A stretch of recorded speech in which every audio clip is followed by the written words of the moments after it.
Tô chorando. Tá chorando. Hoje o nosso episódio não tem roteiro. Quem vai dar o roteiro é o nosso coração. Vem com a gente e pega o seu lencinho, que o tema de hoje é maternidade. Esse é o podcast Nossas Marés. Vida, consciência e dinheiro. Eu sou Naira Brandão. E eu sou Vanessa Cortez. Vem mergulhar com a gente. Oi, gente, bem-vindos nesse especial Dia das Mães. A gente sabe que Dia das Mães é uma data comercial criada pelo mercado para poder lucrar em momentos específicos ali, fora de Natal, fora de Dia das Crianças, que também são datas comerciais. Mas a gente aproveita essa data para poder refletir sobre algumas coisas e para quem é mãe, sabe que é uma época de muita sensibilidade, muito chororô. E aí, por isso, a gente resolveu fazer um episódio, na verdade, de troca. Aqui a gente não vai falar sobre dicas, a gente não vai falar sobre pontos de reflexão importantes, a gente não vai falar necessariamente sobre finanças, mas a gente quer falar sobre ser mãe, o que é ser mãe, o quanto isso transformou as nossas vidas, falar sobre outras mães, sobre outras maternidades. E aí eu quero convidar essa amiga querida, sócia, parceira, e uma mãe maravilhosa para iniciar nossa conversa. Oi, Vanessa. Difícil, hein? Difícil começar sem chorar, sem me emocionar. Quem me conhece sabe que eu sou. Parece que as lágrimas vertem aqui de mim, como dizem as minhas queridas filhas, que são as homenageadas do dia de hoje, assim como nós. Eu choro até no comercial da margarina, choro mesmo. Então, se preparem e nos perdoem, né, caso as lágrimas fiquem maiores do que qualquer coisa, porque realmente é uma emoção muito grande falar sobre isso, falar sobre algo que transformou as nossas vidas, e a gente sabe disso porque são as grandes bases das nossas conversas, né? Tem a ver, tem a relação com essa maternidade. Muito obrigada por vocês estarem aqui, muito obrigada por continuar aqui, apesar da gente dizer, né, que vai ser sem roteiro e tudo, continua mesmo aqui com a gente, que é isso, acho que a gente vai deixar esse coração falar um pouquinho sobre aquilo que é mais importante. E hoje eu que quero começar falando desta minha amiga linda que está aqui, que apesar de ter sido mãe depois de mim, já me trouxe também milhares de reflexões super importantes sobre maternidade, puxa as minhas orelhas de vez em quando de algumas coisas que eu sei que precisam ser puxadas, mas queria assim, começar perguntando mesmo para você. Você sempre quis ser mãe, né? Primeiro eu preciso dizer que eu não tinha lencinho, então eu peguei guardanapo mesmo. Depois, é sobre isso. Depois quero dizer que minha filha está aqui com a gente, apesar de não estar hoje fisicamente como mãe, mas está aqui presente como em tudo que eu faço na minha vida. E sim, eu sempre quis ser mãe. Eu não sabia disso, eu acho, mas eu sempre quis ser mãe, sim. E hoje eu tenho certeza, agora vendo ela aqui, presente, materializada, eu tenho certeza que eu nasci para isso. Também Eu tem. comecei a namorar com o pai da minha filha quando eu era muito novinha. E aí, uma vez assistindo um filme, eu me vi com um nome que me marcou muito. Eu nunca tinha ouvido esse nome. E aí eu falei, nossa, que nome lindo. O dia que eu tiver uma filha, eu vou colocar esse nome nela. E passei anos da minha vida sem nenhuma perspectiva de engravidar naquele momento. Era início de namoro, início de relacionamento, início de vida também, porque eu era muito novinha mesmo. Mas eu sempre pensava e sempre falava, quando eu tiver uma filha, o nome dela vai ser Maia. Mas ela guardava segredo, viu, gente? A gente nunca soube, nem eu, melhor amiga, nunca soube o nome. Ela Não, guardava um segredo absoluto. Ela tinha essa certeza, sabia o nome, mas não contava. é. E aí, quando eu cheguei por volta dos 30 anos, isso começou a ficar muito forte em mim. Acho que tem uma coisa da pressão social, né? Dessa coisa que a gente sempre fala sobre o que a sociedade espera da gente. Namora, casa, compra casa, tem filho, nananã. E aí, quando chegou nos 30 anos, eu comecei a entender que aquilo estava me rondando. Eu estava numa época de muito trabalho de ascensão profissional, trabalhava muito, Foi uma fase em que eu prosperei muito financeiramente. E aí, depois, na finalização de um grande projeto, com 34 anos, eu tirei férias e engravidei. A partir do momento em que eu descobri que eu estava grávida, eu sabia que a Maia estava chegando. E assim, no começo foi uma coisa muito doida, porque assim, apesar de eu querer muito, e que foi um acordo entre eu e o pai dela, né? Na época nós éramos casados, a gente entendeu que era aquele momento, mas me deu muito medo, assim, porque é uma coisa completamente nova, mas por outro lado, eu tinha uma segurança em mim de que aquilo era para mim. Eu já tinha tido uma excelente escola com duas gatinhas maravilhosas chamadas Júlia e Giovana. Os amores. Foram as filhas da Vanessa, que foram sim uma escola para mim. E eu já percebia que com o passar do tempo eu vinha observando outras mães, como era o maternar dessas mulheres. E aí fui lendo, fui me apropriando do que era maternar. Me apropriando do que era gestar, do que era amamentar, do que era cuidar, do que era várias coisas. Aos poucos fui fazendo isso, também muito silenciosamente no processo interno. E quando eu e o pai da minha filha, então, nós decidimos engravidar, não demorou muito, Maia apareceu. Eu descobri que estava grávida perto do aniversário da Júlia. E no dia que eu descobri que estava grávida, eu com o teste na mão, falei, meu Deus, eu preciso fazer alguma coisa com essa informação. Liguei para a Vanessa e falei, e aí, vamos comprar as coisas do aniversário da Júlia? Não contei nada para ninguém, porque eu precisava primeiro contar para o pai da criança. E fiquei enjoando durante muito tempo, sozinha, até este homem chegar de viagem e aí sim poder contar para todo mundo. E depois dele, a primeira pessoa que soube foi Vanessinha Cortez, minha grande amiga e uma grande parceira nessa jornada do maternar. E aí, gente, a Maia nasceu. E eu nasci também. Foram 20 horas de trabalho de parto. Eu não me lembro de muitas dessas horas, porque eu já estava num outro, na partolândia, né, como a gente chama, mas assim, eu realmente sinto que eu estava ali me desfazendo de uma pessoa para dar espaço para outra pessoa chegar. E não era só ela, era eu também. Ela nasceu lindamente, saudável, foi um parto muito gostoso, tranquilo. Foi uma gestação muito tranquila, muito esperada, muito amada. E os nossos primeiros meses também, a amamentação é difícil no começo, é difícil para muita gente, é mastite, enfim, empedramento de peito. E aí isso tudo acontece mesmo.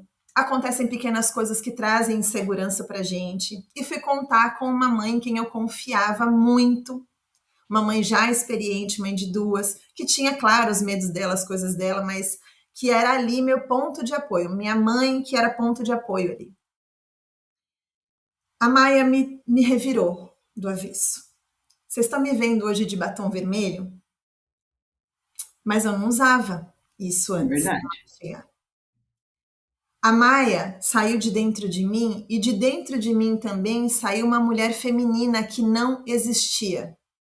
Eu sempre fui muito forte, muito dona das minhas ações, sempre me virei sozinha. Eu tenho uma história de vida que me levou a isso, muito durona nos meus sentimentos, sem chorar, sem me abalar com as coisas, sempre muito...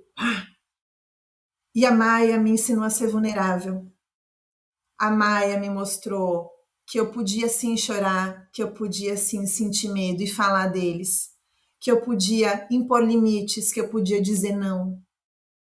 Só que esse processo, desde quando ela nasceu, ele não é um processo rápido. Morre ali uma mulher com 35 anos e até ela se entender novamente, é um processo enorme entre mamadas, fraldas, cólicas, introdução alimentar, noites de sono acordadas. Foram muitas coisas e um processo longo realmente. Para os órgãos de saúde, o puerpério é aquele momento de mais ou menos 90 dias entre o nascimento da criança a partir do momento do nascimento da criança, são 90 dias. É aquele período em que a mulher ainda está em sangramento, porque o útero está cicatrizando, tem uma série de coisas ali que envolvem esse entendimento do que é o puerpério. Mas mentalmente e emocionalmente, o puerpério ele pode se prolongar muito na vida das mulheres, por mais de 3 meses, por ano, ou por até mais do que ano, muito mais. E eu tenho certeza de que o meu puerpério durou 3 anos. Esses primeiros 3 anos de vida da Maia foram de profundas transformações físicas, mentais, emocionais. E aí eu fui entendendo que eu estava renascendo realmente. Eu contei com a ajuda da terapia, eu contei com a ajuda de médicos, eu contei com a ajuda das minhas amigas queridas e mães maravilhosas que foram entrando no meu caminho. E aí falei da feminilidade, e isso envolve muitas coisas, né? Isso envolve a gente se amar, isso envolve a gente se entender. Eu não usava isso aqui, ó. Eu não usava perfume feminino. Eu usava perfumes mais unissex, numa pegada mais assim. E hoje eu uso. Porque ela tirou isso de dentro de mim de uma maneira tão linda. E esse trabalho hoje que a Concha trouxe para minha vida, que é trabalhar também edificando a vida de outras mulheres através da inteligência financeira, é, de certa forma, a forma como eu quero devolver para o mundo aquilo que eu estou aprendendo, aquilo que eu aprendi, com conhecimento técnico, mas também com as minhas vivências. Minha filha hoje tem 8 anos, também está desabrochando como mulher, ela é uma criança ainda, claro, mas assim, é super vaidosa, é super dona de si, fala o que pensa, argumenta pra caramba, haja bate-boca aqui de argumentos para poder deixar as coisas em ordem, porque ela ainda é uma criança, ainda precisa de muita orientação e cuidado. Eu me desdobro, eu trabalho nos finais de semana, nos feriados, até tarde da noite. Às vezes faço as coisas no caminho, dentro do carro, sentada no consultório da terapia, enquanto ela está lá dentro da terapia, enquanto ela está na natação, me desdobro para trabalhar e fazer as coisas que a gente precisa dentro da nossa rotina diária. Ela não me deve nada, já já ela vai adolescer, já já ela vai virar uma jovem adulta e vai viver a vida dela, e ela não me deve nada, mas eu tenho muito a agradecer a chegada dessa gatinha na minha vida e tudo que ela trouxe de força, de resiliência, de transformação, de florescimento. E eu me sinto muito feliz de poder falar isso hoje, coisa que eu não faria antes, porque eu era muito fechada em mim, muito trancada aqui, não falava das minhas coisas, das minhas questões pessoais, né? Mas falo também porque eu sei que isso pode tocar outras pessoas. A apresentar também, se sentir à vontade de apresentar as suas próprias vulnerabilidades, as suas conquistas, os seus aprendizados, porque isso faz parte de um processo lindo. E ele não foi um processo vivido sozinha também, né? Nesse caminho, eu fui conhecendo mulheres maravilhosas, mães maravilhosas, e a gente foi se... quando eu falo rede, é uma palavra que não é bem usada, rede de apoio, etc e tal, mas assim, eu sinto como se a gente realmente estivesse tecendo uma rede de cuidado, de apoio, de compreensão, de não julgamento. Isso é muito bonito de ver, a força de mulheres juntas, mulheres mães juntas, fazendo uma coisa muito linda pelo mundo. O discurso pode parecer meio poliana, talvez aqui, mas não é não. A gente também vive os perrengues, a gente dá risada dos perrengues, a gente chora, a gente se descabela de vez em quando, mas é um processo lindo. E Vanessa, essa amiga fantástica, faz muito parte disso. Muito da mãe que eu sou, eu aprendi com ela, vendo ela. Da mãe que você não é, né? Também. A minha filha tem 8 anos e a Giovana tem 16. Então, assim, quando a minha filha nasceu, a Giovana já estava alfabetizando. A Giovana é a segunda filha. Então, eu já tinha passado por várias coisas e eu acompanhei esses processos, o nascimento das meninas, os primeiros passinhos, a ida para a escola, o desabrochar da adolescência. Então, assim, estou fazendo uma escola muito importante. Então, para elas, quero agradecer também, mais uma vez. Já falei isso para elas uma vez, mas vou falar aqui agora em público, que agradeço muito a elas, porque elas também me fizeram mãe. E eu amo demais essas meninas, tal como se fossem minhas próprias filhas. Difícil falar de mim agora. Volta um Ai, pouquinho. Deus. Volta um pouquinho, vai lá no começo da sua história. Ai, como voltar agora? Eu preciso fazer uma palhaçada, dar uma risada para poder quebrar o gelo aqui e voltar lá atrás. Então, eu Era vou para ter começar vindo sem uma. maquiagem, viu? Era para ter vindo sem maquiagem. Vai sair daqui toda borrada feia. Eu vou começar contando uma coisa muito engraçada, na verdade, porque aí a gente vai quebrando essa estrutura e depois eu consigo continuar. Eu sempre quis ser mãe, né? Desde muito novinha mesmo, desde muito pequenininha, eu brincava de bonecas e tudo, mas eu falava que eu queria ser mãe. Só que eu falava que eu queria ser mãe de duas meninas gêmeas. Era esse meu maior sonho, eu sempre quis, né, ter gêmeas e tal. E quando eu me casei com o pai das meninas, ele é gêmeo. Então, tinha aquela possibilidade de nascerem gêmeos. Na primeira gestação, era aquela, ai meu Deus, será que vão vir gêmeos e tal?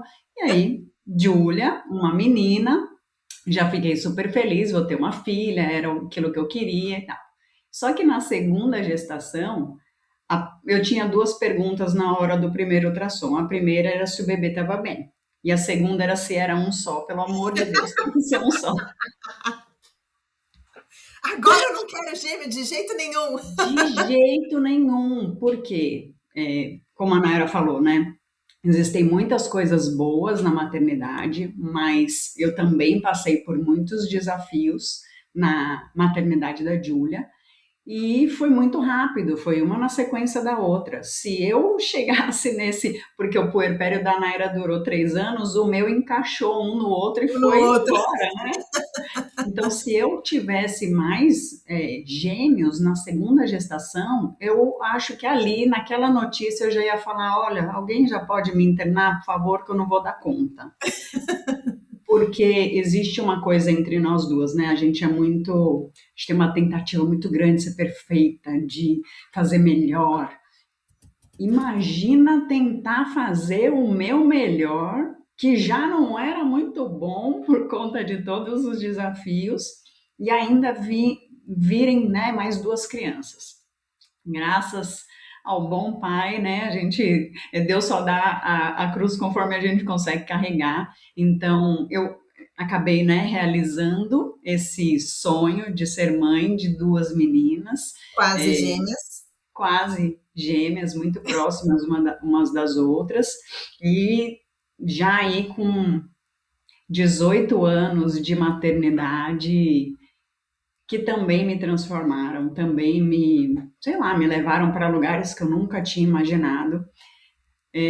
Eu também tentei ser essa mulher que eu queria buscar o melhor, né? Eu queria ser a melhor mãe, eu queria ser tudo.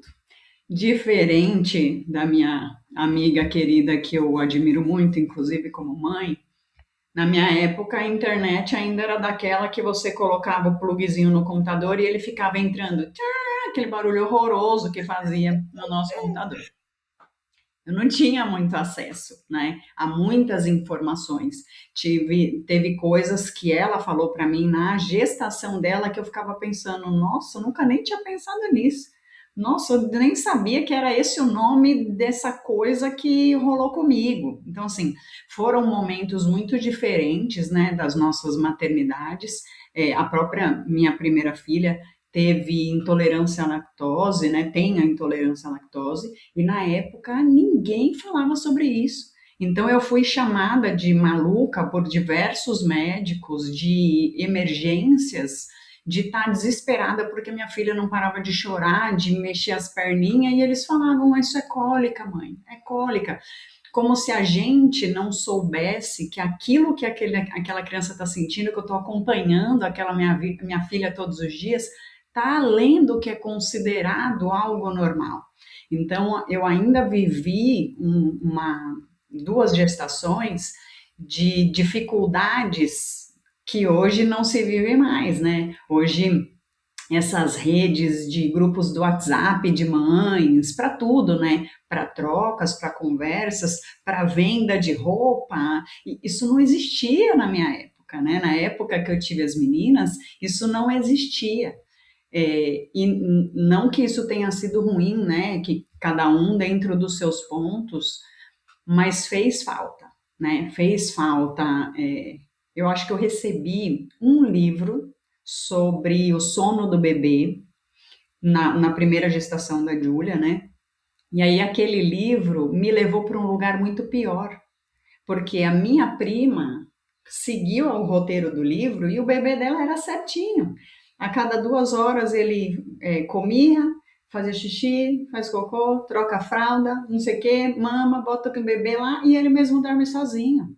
E nas minhas filhas, na Júlia, né, por conta dessa intolerância à lactose que a gente levou 5 meses para descobrir, isso não funcionou. E isso me levou para ter ainda mais, né, esses problemas que hoje eu falo que eu acho que eu tive uma pequena depressão pós-parto, mas de tanto estresse, né, de tanta Sim. demanda que existia ali e que eu não era ouvida. Aí tem a invalidação, tem a comparação, que também é muito tóxica, Isso, tem a culpa, porque você não conseguia resolver aquilo, e aí, assim, como é que todo mundo consegue fazer o bebê dormir e eu não? Que mãe que eu sou, né? é Então, tem isso. várias coisas aí. E aí, na segunda gestação, as coisas já estavam mais ajustadas em mim, então, até as próprias posturas que eu tomei em relação a algumas pessoas, por exemplo, tinha uma pessoa da família que, na minha primeira gestação, quando ela veio para me ajudar dentro de casa e tudo, o meu leite acabou diminuindo o fluxo, por conta do estresse, por conta das coisas que ela falava na minha cabeça. E só que eu não sabia, né, como a gente está falando aqui, eu não sabia impor limites, eu não sabia falar sobre aquilo, eu nem entendia o que eu estava passando. Na segunda gestação, quando isso aconteceu de novo, que essa pessoa veio para poder me ajudar, no primeiro dia que eu percebi, eu falei, opa, peraí. Chamei o pai das meninas e falei, olha, é o seguinte, você está vendo isso aqui? Está acontecendo isso, isso e isso, meu leite está diminuindo de tanto estresse, eu prefiro ficar sozinha. Você pode pedir para essa pessoa ir embora, por gentileza? Agradeço demais, mas você pode pedir para ela ir embora, por favor? E, Uhum. assim, é nítido. A pessoa foi embora, dali a 3 horas eu estava com o peito jorrando leite. Então, a gente também começa a olhar para a gente de um outro lugar mesmo, né? De outras percepções, vai aprendendo a impor limites nessas relações que são muito complexas. E eu lembro que no início, né, que o fluxo de leite é muito grande, porque o bebê só mama no peito e tudo mais, eu ia comer, por exemplo, e aí eu falava assim, eu preciso comer logo, porque daqui a pouco a minha gatinha vai miar. Eu falava assim. E as pessoas, que nada, dormir, menina, vai levar aí umas 2 horas pelo menos. Eu falava, daqui a pouco ela vai miar. Eu sentia no meu peito, é uma coisa muito louca, eu sentia eu tinha uma sensação no meu peito de que ela ia acordar. E aí eu começava a comer, comia meio rápido. Menina, vai descansar, menina, não sei o que, vem fazer tal coisa aqui enquanto ela não dorme. Não, eu vou fazer logo isso aqui porque minha gatinha vai miar. E aí eu falava isso, eu era invalidada, daqui a pouco eu ouvia. Eu ouvia na babá eletrônica e aí eu subia e ela estava acordada. E aqui entra uma outra coisa também, uma outra ferramenta que eu acho que eu comecei a perceber que chegou junto com a maternidade, que é a intuição. Eu vou aqui falar talvez com um público e talvez não fale com outro mais cético, mais pragmático, mas assim, para quem conhece a potência dessa ferramenta, sabe o que eu estou falando. E eu comecei a desenvolver realmente. Na verdade, eu comecei a desenvolver, não. Eu acho que nesse desabrochar da minha Você feminilidade, começou a escutar, né? eu comecei a prestar atenção nisso. E aí fico pensando, né, como eu deixei de usar essa ferramenta em tantas outras situações da minha vida anteriores, mas a intuição é uma ferramenta muito forte. E intuição de mãe, Jesus, não tem, não tem ferramenta mais potente, mais forte. A conexão de uma mãe com o filho é uma coisa muito forte. A maternidade faz isso com a gente, mas faz isso também com quem quer. Porque tem muita gente que passa por isso de qualquer forma, e tanto eu como a Naira, a gente decidiu, a gente optou, mesmo nos nossos momentos diferentes, a gente optou por ficar com as nossas filhas, abrir mão das nossas carreiras e ficar com as nossas filhas, pelo entendimento de que aquilo era importante para elas e para nós como mães, como mulheres. Então a gente tem algumas histórias que são muito, elas se parecem em alguns momentos, com muitas diferenças, e isso também me fez ser uma mãe melhor, as trocas que a gente fez ao longo de todos os tempos, todas aquelas mulheres, né, que me ajudaram em muitos momentos, isso é muito importante. Só que o que eu sentia falta, e aí a gente aqui vive falando para mulheres, mas eu queria falar com os homens, né? O que eu sentia muita falta era esse olhar, desse um olhar acolhedor, um olhar masculino acolhedor, porque muitos dos julgamentos, muitos dessas coisas de não é nada, vieram de homens, tanto de parceiros, familiares, médicos, né, profissionais da saúde que estão ali para nos ajudar e que na hora do vamos ver mesmo existia uma crítica velada, existia esse formato meio estranho de invalidação, assim Sim. como ocorreu muito nas nossas vidas, e aí acho que a gente também pode, até para não aprofundar muito aqui, para não chorar demais, e falar um pouco sobre essa questão do trabalho, né? O quanto os homens que estavam nos trabalhos depois, quando a gente ia voltar ao mercado, muitos deles tiravam, né, invalidavam esse período que a gente ficou de fora do trabalho para ser mãe, para cuidar das nossas filhas, esse buraco ali no currículo, ele era completamente invalidado, né? Sim. Era como se você tivesse abandonado a sua carreira por qualquer coisa. Quem é você para voltar agora? Será que você está preparada para voltar? E eu demorei muito para voltar, né? Porque quando eu estava me preparando para voltar mesmo, que aí nós nos mudamos de casa, a gente foi para uma casa que tinha uma estrutura mais interessante.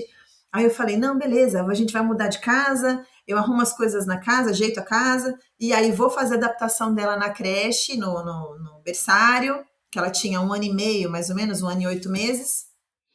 E aí quando ela estiver adaptadinha, eu volto para o mercado. Chegou a pandemia e travou todos os meus planos. Então, assim, não estava nos meus planos, e eu também sofri uma pressão muito grande de outras pessoas de voltar a trabalhar, como se o meu trabalho materno não tivesse valor. É isso aí. E eu fiquei muito tempo num conflito muito grande, e ele existe até hoje, porque quando eu digo que quando eu comecei a entender que voltar para um trabalho CLT não funcionaria para mim, porque eu preciso estar disponível para minha filha. Hoje, o pai dela já não mora mais com a gente, já há bastante tempo. Então, assim, todas as demandas da minha filha são comigo. Desde 10 para 6 da manhã, que é a hora que ela acorda, ela precisa de alguém que arrume a lancheira da escola, que ajude ela a se arrumar, alguém que dirija até a escola, que deixa ela lá, que busca, que faz atividade da escola, que acompanha no balé, que acompanha no judô, que estuda para a prova, que cuida das questões de saúde, que orienta sobre as habilidades que ela precisa ganhar na vida, porque criar um filho não é só alimentar.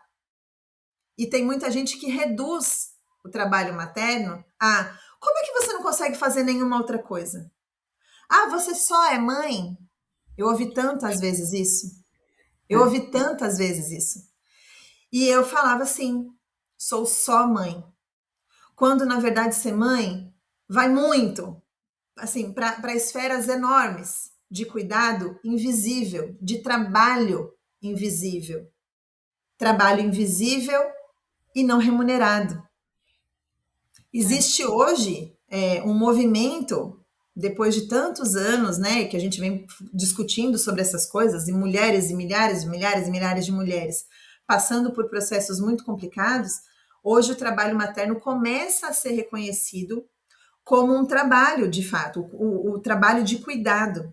E não só o materno, mas também o de pessoas idosas e doentes da família. Então, assim, isso começa a ser reconhecido pelo âmbito jurídico, começa a ser reconhecido pelo âmbito trabalhista, e aí a gente torce muito para que as leis sejam adequadas a essa realidade. E a importância de tratar a mãe que fica com os filhos em casa como uma trabalhadora, de fato, e que está fazendo o empreendimento mais importante da vida dela acontecer, formando cidadãos que vão estar na sociedade com valores humanos muito bem calcados, construídos, pessoas com habilidades socioemocionais, pessoas com capacidade de resiliência, de resolução de conflitos, de improviso. Então, assim, tudo isso acontece no nosso dia a dia de quem é só mãe. Tá tudo isso todos os santos dias. Você sabe que esses dias eu assisti um vídeo, né, nas redes sociais que falava exatamente isso, né? Era a realidade de uma mulher tentando voltar ao mercado de trabalho depois de um tempo da maternidade. E aí, toda vez que ela chegava em algum lugar novo com um currículo, as pessoas perguntavam o que tinha acontecido naquele hiato de tempo que ela tinha ficado parada. E aí, toda vez que ela falava, é porque eu fui mãe, aí as pessoas já descartavam ela. Aí chegava no outro lugar, é porque eu fui mãe, descartava ela outra vez. Aí ela mudou o discurso, ela falou né, que ela estava cuidando de um projeto especial. Aí a pessoa, um projeto? Aí vai questionando tanto que aí ela fala que era maternidade, descarta o currículo dela de novo. E aí, num dado momento, ela para pensar em tudo aquilo que ela adquiriu dessas coisas que você está falando agora, né, de habilidades socioemocionais, de outras habilidades, enquanto ela estava no projeto de ser mãe, e ela transforma isso na apresentação do currículo dela, para falar sobre quem ela é. Então, o gerenciamento de crises, né, nos choros das crianças, gestão de rotina, organização do tempo, otimização de tempo, multitarefas. Diversas questões que nós mães acabamos sendo impelidas a assumir e a aprender sobre isso, e ela transformou isso num texto dentro do currículo, e aí tá lá o homem fazendo a entrevista com ela, o gestor, e aí ele fala, nossa, é esse perfil de pessoas que a gente precisa aqui, com todas essas habilidades que você tem, que maravilhosa. Agora me fala uma coisa, em que empresa mesmo você adquiriu tudo isso? E aí ela, com aquele sorriso, ela encosta assim e finaliza o vídeo. Porque é isso, as pessoas não conseguem validar toda essa transformação. E aí tem uma fala minha, né, que eu falava isso muito para as minhas filhas, uma vez, antigamente, né, vou colocar minha idade aqui, que tinha uma propaganda que falava que quando nasce um bebê, nasce uma mãe, né? E aí, essa propaganda de um produto para crianças e tudo, quando eu vi aquela frase há muito tempo atrás, quando eu já era mãe, aquilo foi fazendo bastante sentido, né? Porque depois que a gente é mãe é que a gente valida realmente as nossas mães. Um beijo, minha mãe, dona Emília, aqui, Sim. E a mãe da Naira também, né? Fica o meu beijo para essas duas que nos suportaram durante muitas coisas. E quando eu fui percebendo que, e uma vez eu falei isso, exatamente essa fala para minha filha, né, que ela me perguntou alguma coisa, ela me questionou alguma coisa, e aí eu falei para ela, eu sou mãe de uma menina de 7 para 8 anos pela primeira vez na vida. Do mesmo jeito que você está vivendo isso aqui, eu também estou vivendo isso pela primeira vez. E a gente já também falou isso em outros episódios, o quanto a maternidade, para mim, me levou para essas questões de me provocar mesmo. Por que eu acredito nisso? Por que que eu repito isso? Por que que eu falo isso? Porque geralmente a gente repete, né? Aquilo que foi dito pra gente. Então, vamos lá. Não fala assim comigo porque eu sou sua mãe. Não é só porque eu sou mãe que ela Uhum. tem que não falar assim comigo. É porque a gente precisa respeitar todas as pessoas. A Ela também hierarquia, ela merece existe, respeito. É. mas não é só porque eu sou sua mãe, sou eu que mando aqui, né? São algumas frases que a gente ouve e nessa hora a gente repete, e elas eram muito, assim como a Maia, né, questionadoras, que eu acho muito maravilhoso. A gente também fez isso por elas, né? Para o bem e para o mal, a Uhum, gente também fez uhum. isso por elas. Elas muito questionadoras, quando eu falava alguma coisa e elas me questionavam, a humildade de falar, opa, verdade, não sei porque eu te disse isso. Vou pensar aqui rapidinho se eu acredito nisso ou não, daqui a pouco a gente volta para conversar. Porque isso também foi mudando aqui dentro, né? Foi Uhum. mudando para quem quer enxergar, para quem está disposto, para quem está aberto, pais ou mães, a maternidade e a paternidade vão fazer milagres, sim, Sim. na sua personalidade, né? Na sua vida, na maneira como você se relaciona. E não é só em parar de falar palavrão enquanto o bebê é pequeno, porque ele não pode repetir aquelas palavras, vai muito além de tudo isso, porque eles fazem tudo muito mais pelo exemplo. Então, às vezes, você está toda bonita falando coisas com seus filhos, só que está fazendo coisas que não são Uhum, legais. E uhum. eles vão repetir o que é bom e o que não é bom. Então, isso faz com que a gente se reformule, com que a gente se readapte, com que a gente se trabalhe. E para mim, aqui, esse é o ponto da maternidade mais importante. O que a É. maternidade fez por mim foi esse salto, foi esse encontro comigo mesma, foi esse requestionar o tempo inteiro de se isso vale ou não para mim, e, e assim, eu tô fazendo uma coisa que eu sei que não é legal. E então, porque eu tenho duas pessoas que dependem de mim, né? A formação do caráter dessas duas pessoas depende de mim, eu vou melhorar. Por mais difícil que seja, mais dolorido que seja, eu quero fazer isso por mim e por elas. E a gente foi se transformando, nossas mil conversas, né? O tempo inteiro, os cafés, as pizzas, os vinhos, as noites, as madrugadas, os choros e tudo, eles foram para muitas dessas questões sobre a maternidade. Eu agradeço muito a Vossa Senhoria, inclusive, né, por todas as vezes que você fez pontuações, compartilhou posts de outras pessoas, cursos, falas, vídeos sobre coisas que eram importantes que eu enxergasse que eu não estava conseguindo enxergar.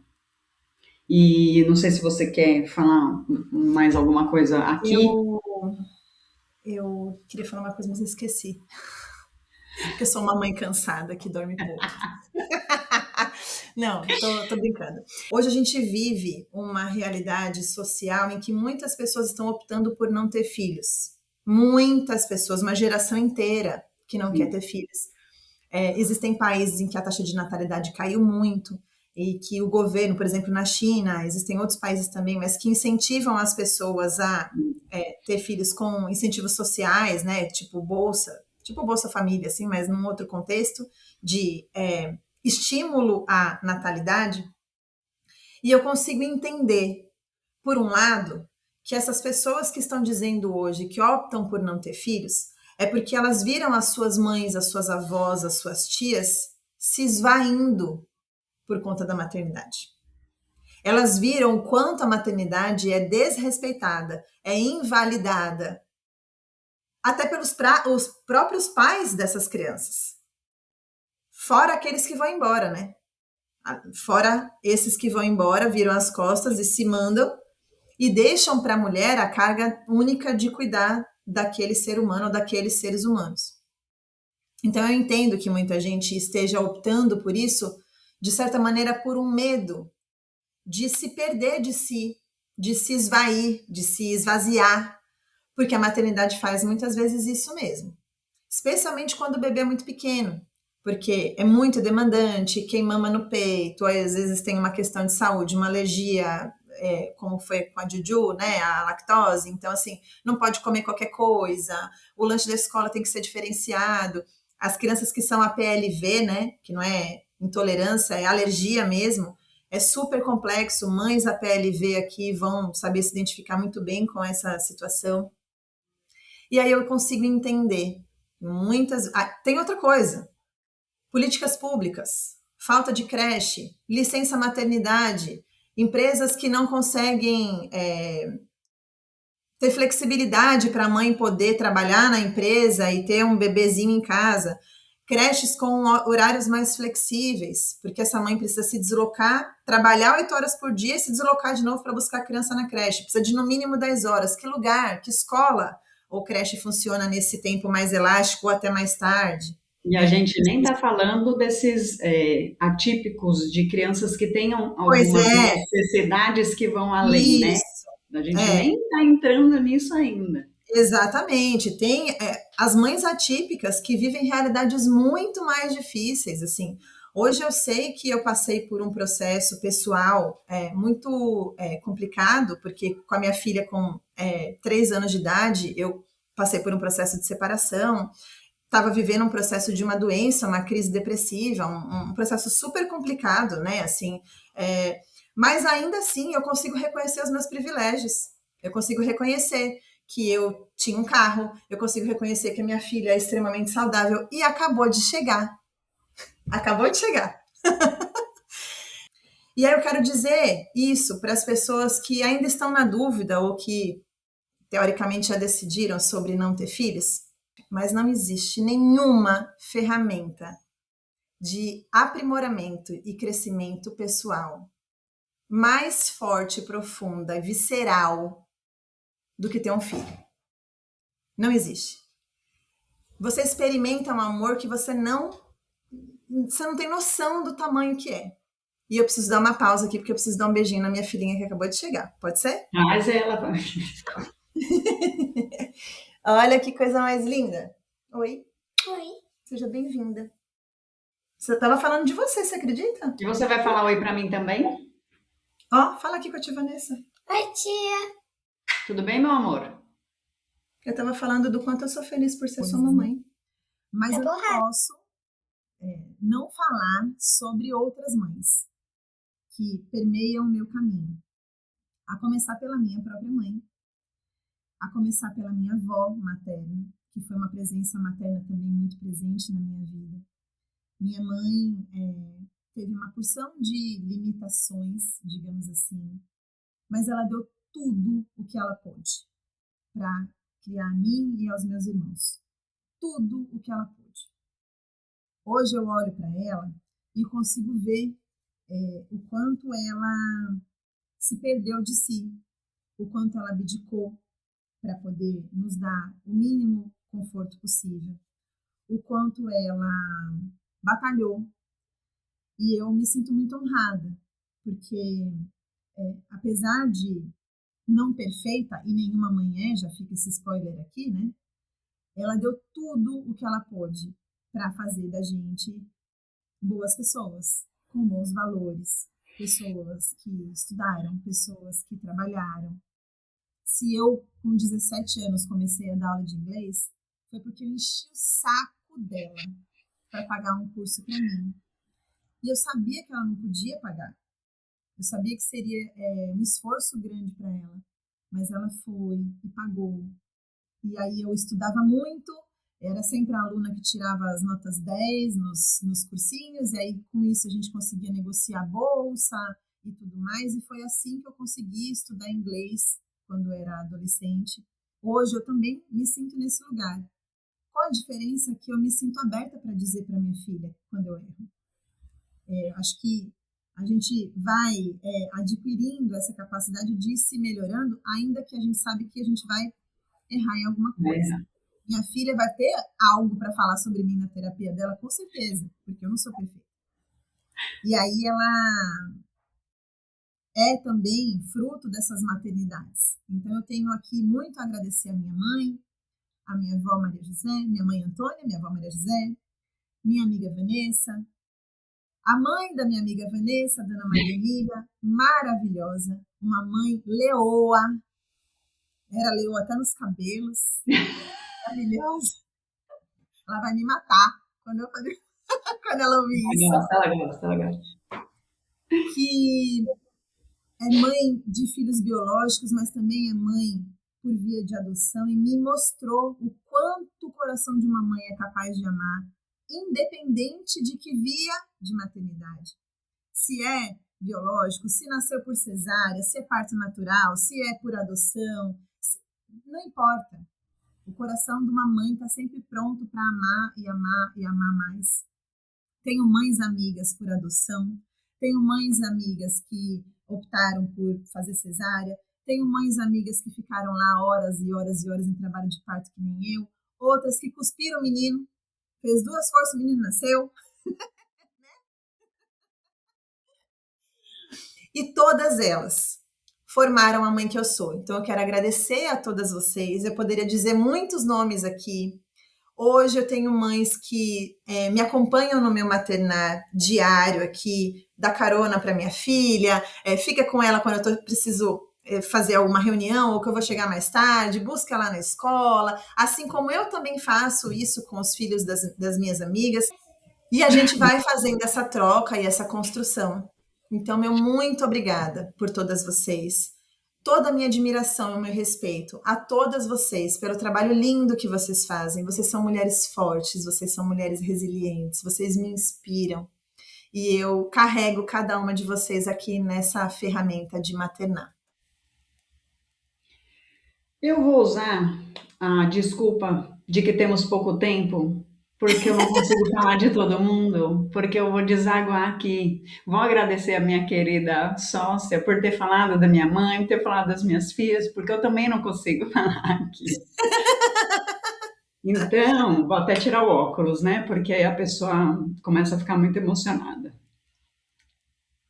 Eu acho que a gente quer terminar aqui com esse agradecimento dessas mulheres que nos ensinaram muito e que estiveram do nosso lado.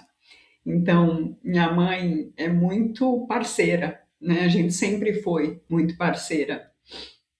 E é como eu levo esse meu maternar também, com essa parceria, essa conversa aberta, essa porta aberta, né? Para que elas, porque no início, que é a idade de repente que a Maia está agora, você tem que fomentar as conversas e deixar isso aberto.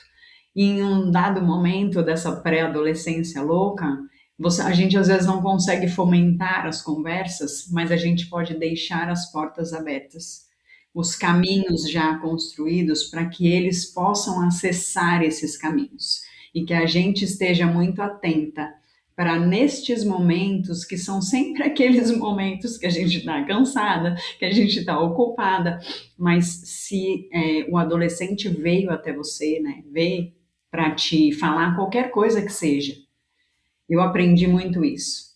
Para tudo e dá 10, 15, 20 minutos, 40 minutos de oportunidade para essa conversa. Porque está muito complexo, né, hoje em dia, a gente continuar costurando essas relações. Então, se elas sabem que elas sempre têm a porta aberta para poder vir aqui, falar, chorar, dar risada, me contar as coisas que estão acontecendo, e isso tudo vem dessa educação que eu tive com a minha mãe, vem das minhas avós, né, tanto a minha avó por parte de pai quanto a minha avó por parte de mãe, que sempre foram muito mães, aquelas matriarcas mesmo, cuidadoras, pessoas com um olhar de cuidado, que me ensinaram muito sobre isso. E muitas outras, né, que passaram no nosso caminho. Ai, pera, eu preciso fazer uma menção honrosa, muito importante. Eu não falei de mães muito importantes aqui, eu preciso falar delas. Minhas tias queridas.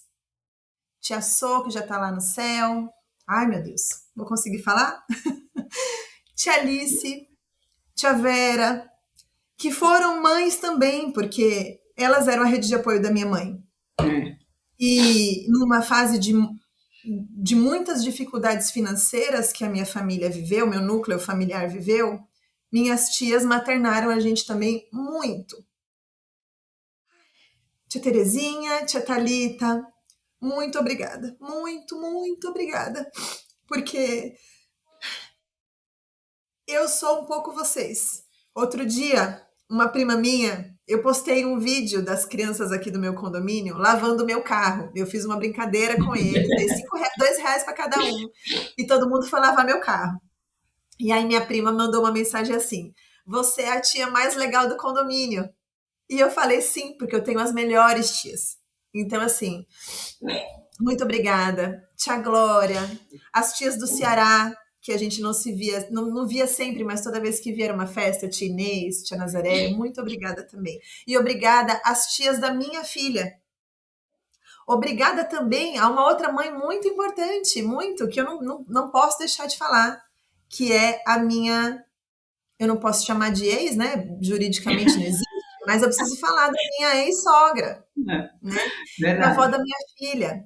A gente ressignificou muito a nossa relação nos últimos anos e ela é uma parceiraça na construção também da minha filha, na criação dela hoje. Então, vovó Consa, muito obrigada por tudo que nós estamos construindo. E eu tenho certeza que a minha filha, se em algum momento da vida dela precisar fazer um podcast como esse, ela vai ter uma lista infinita de mulheres, de mães, para poder falar delas.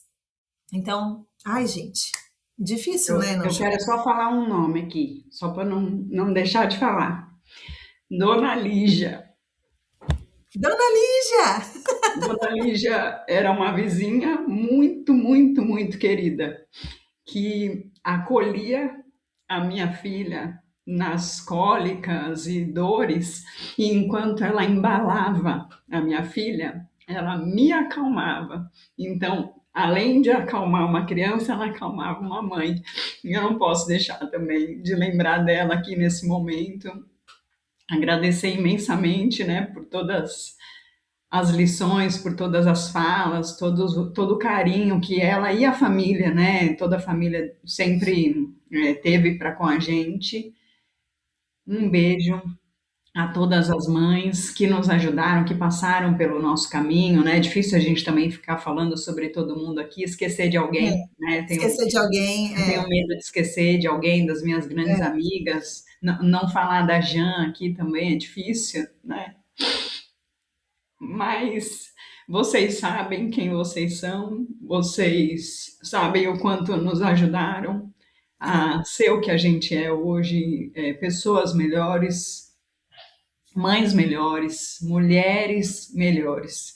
E eu acho que é isso que é o mais importante. Eu não consegui fazer um relato das minhas filhas, mas tudo bem, já passou a festa de 15 anos, ninguém vai mais passar vídeo, né, da mãe falando na festa de 15 anos.